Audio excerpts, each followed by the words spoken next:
রাসূল সাল্লাল্লাহু আলাইহি একদিন পথ দিয়ে হেঁটে যাচ্ছিলেন, রাস্তার পাশ দিয়ে দেখলেন কিছু মানুষ বসে একজন ভাইয়ের একটা দুষ করছে, অমুকে এক জায়গায় ধরেন চুরি করছে বা একটা অপরাধ করছে। এই দুষ্টা তারা বলতেছিল একজন আরেকজনকে যে অমুকে তো এটা করছে, এটা তো মারাত্মক জিনিস করছে, এটা ঠিক হয় নাই। রাসূল সাল্লাল্লাহু আলাইহি একটু সামনে গেলেন, গিয়ে দেখলেন একটা গাধা পচে তার উপরে পোকামাকড় কিল কিল করতেছে। রাসূল সাল্লাল্লাহু আলাইহি বলেন, যাও ওই তিনজনকে তুমি ডেকে নিয়ে আসো। আনার পরে বললো, তোমরা এই পশুর গুস্ত ভক্ষণ করো। কিল কিল করতেছে পশু, পশুর উপরে আপনার ঘিরা, বলতেছে তুমি এটা খাও, তোমরা এগুলো খাও। তখন বলে, ইয়া রাসূলুল্লাহ, এটা কিভাবে সম্ভব? এটা তো কোনো সময় সম্ভব না।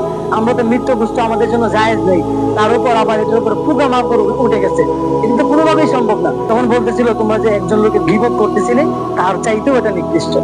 আল্লাহ পাক রব্বুল আলামিন হুজরাতের মধ্যে বলেছেন, তোমরা যে একজন ভাইয়ের অনুসন্ধান করো, দোষ অনুসন্ধান করো, তার একটি নানান বিষয় নিয়ে, তার একটি অপকর্ম নিয়ে তোমরা আলাপচারিতা করো, এটা হচ্ছে তোমাদের ভাইয়ের মরা গুস্ত খাওয়ার সমান।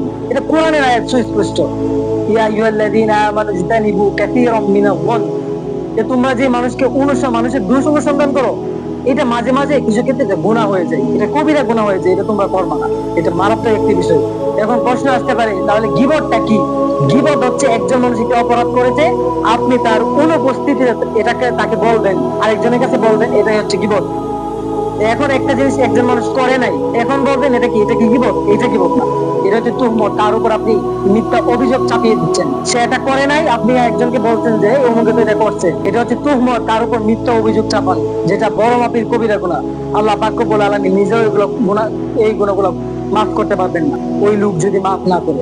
হাজিরিন, এগুলো থেকে বেঁচে থাকতে হবে। গীবত এমন একটা জিনিস, আমি মাঝে মাঝে বলি, সারা রাত আপনি মাছ মারলেন, সকালবেলা এই সুরকা টান দিয়ে দেখলেন মাছ একটা নেই, কেন? তলা ভাঙ্গা। এই তলা ভাঙ্গার মতো হচ্ছে গীবত।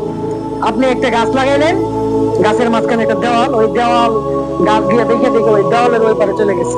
আপনি প্রত্যেক দিন পানি দেন, সার দেন, কিন্তু যখন ফল হয় ওই ফল অন্যরা ভোগ করে, আপনি ভোগ করতে পারেন না। সকালবেলা ফজরের সময় খুব কষ্ট করে উঠলেন, ফজরের সময় উঠার কি কষ্ট, যারা নামাজ পড়ে তারাই বলতে বুঝতে পারে, 4-5 জনের বেশি পাওয়া যায় না গোসল লেগে।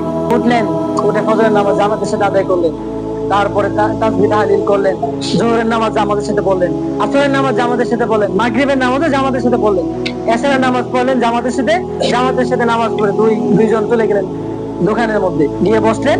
বসে সারাদিনে কি কর্মকাণ্ড হয়েছে, কার কি অপরাধ হয়েছে, ওইটা বলা শুরু করে দিলেন। তার দোষগুলো খুঁজতে লাগলেন, যে অমুকে তো এটা করছে, এই দোষগুলো শুরু করে দিলেন।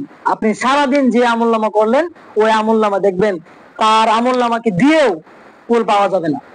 এই জন্যই এই গীবত থেকে বেঁচে থাকতে হবে।